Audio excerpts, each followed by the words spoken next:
there's nothing more. A lot of our parents, especially those who came into this country in a very, very Bandulu way, they were working on other people's NI numbers. Some of our parents don't have any NI contributions. They've got no pensions. Some of them don't have no state pension.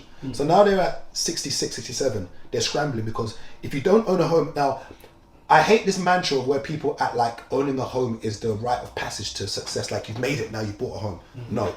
So whenever I see someone shaking keys in a Instagram post, congratulations that you was able to save the money. Let's talk about the deal that you've got. Let's talk about what you paid for the flat. Let's talk about how much you spent on the renovation. Let's talk about the return on investment. Let's talk about the yield. Is it over 10%?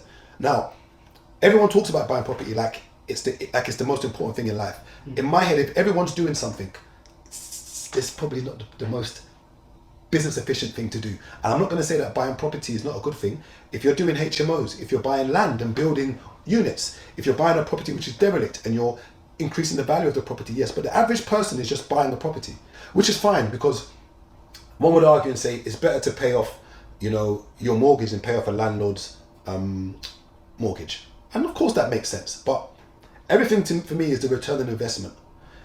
Now, as you know, I'm into commercial property. And let's say, for instance, I can spend 60k and I can open up a private hire space. And let's say that 60k can make me 6k a month in profit. That's 100% near enough yield. And I'll get all my money back in 1 year. Somebody might use that 60k to buy a flat, okay? And let's say, for instance, they rent it out. They might only get £1,000 a month as a yield, which is like maybe I don't know what that is percentage-wise, but let's say they're only going to make £12,000 profit in that whole year. Yeah. I might make £60,000 profit. Let's just accumulate that over 25 years of just a typical mortgages.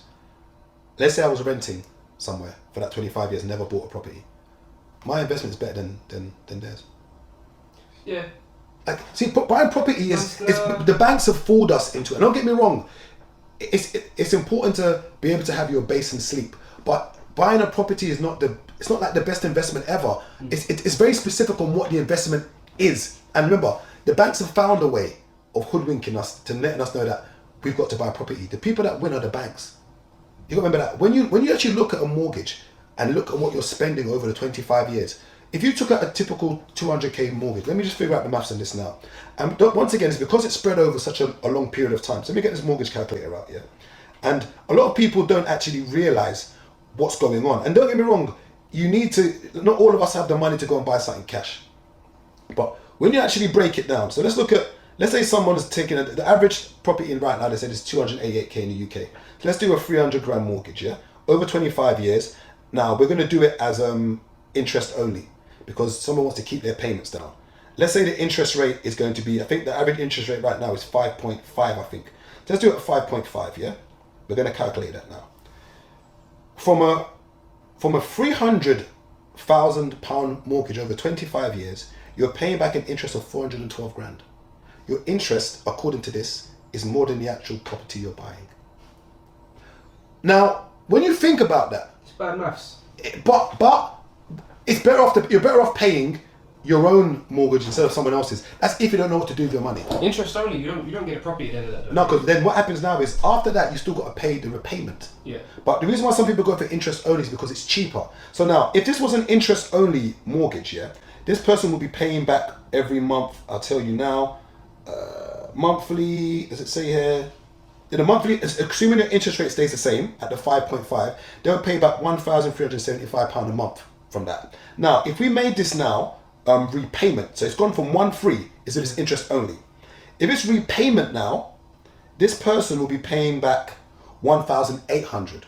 Okay. But then their interest now is only 252 is their interest now. So, but because people sometimes, their affordability, when they go for the interest only, they're being stung. But a lot of people don't, the maths behind buying a property, a lot of people don't understand. That's why I don't own a residential property at the moment. I own commercial.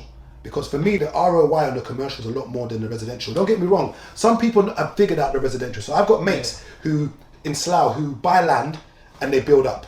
Okay. I've got mates who buy land, they buy houses, they make sure it's got space on the side, and they build a flat on the side to increase the value. So when you're increasing value to your property, by all means, yes, but buying a flat, in my opinion, that's all some people can afford. But to me, it's not the greatest investment in the world. Because with flats, you can very rarely add value to it. And apart from the decorating you might do, or you might buy a big flat and turn it from a 2-bed flat to a 3-bed flat, then you can. But generally speaking, it's not, in my opinion, it's not the greatest investment all the time.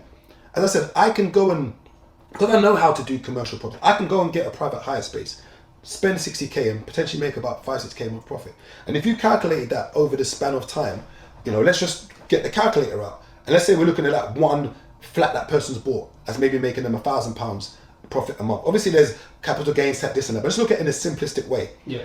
6,000 times by 12 is 72, assuming it's making 6k profit. You then times that by 25, that's 1.8 million over the 25-year period. Now, looking at that £1,000, let's say that £1,000 times 12 is 12,000. You then times that by 25, that's 300k. Then you've got to talk about maybe what the property has increased in value over the time. So that £1,000 may be the rental income they've taken in. And let's say that property may be increased by whatever. Let's say the property's increased by another 300k. Okay. By that time, let's just say in 25 years it's worth 300 grand. It's just a rough number. That's still 600k. I'm still 600 grand off better.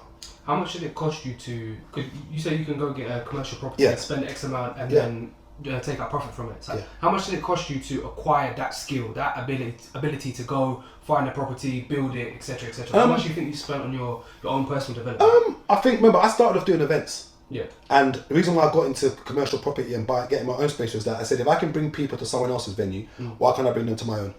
Simple maths. That was it. And I decided, and once again, I always give thanks to the family friend who gave me the money. So I had money of my own, and then he gave me money of my own tad. And then I eventually got Birmingham.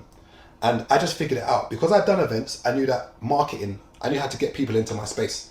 So if I can bring them into someone else's venue, they can come to mine. So I started off in Birmingham in 2016, and I went from there to London, and then I'm now on the verge of getting my 4th space. So what I wanted to do was eventually have one space in every part of London. So I've got North, I've got East, I've got South, now I finally got West, which is W1. I've got a place now just on the back of Oxford Street, which we're going to complete on Monday. Now, I always say that all of you guys that spend all this money on these silly courses, stop it. A lot of you are spending £1,000 to go to one course. Now, unless this gentleman or this lady is going to give you the blueprint, they're going to give you their suppliers, going to give you their lawyer, going to show you the websites where they buy stuff from. All of the information you're getting is just on the internet. Like, it's free information. If I'm going to tell you now, Wes, I'm going to charge you £1,000 to come on my course. If I'm not going to tell you who my builders are, this is my electrician, this is my plumber, this is my surveyor. If I'm not going to give you all these links, what are you spending the £1,000 for? If I'm not going to show you all of the hurdles and things that you can avoid, what? A lot of you just going in these courses, just sitting there, and this guy's telling you his story. This is my journey. So I spent £1,000 to hear your journey. Okay, what? Where are the links?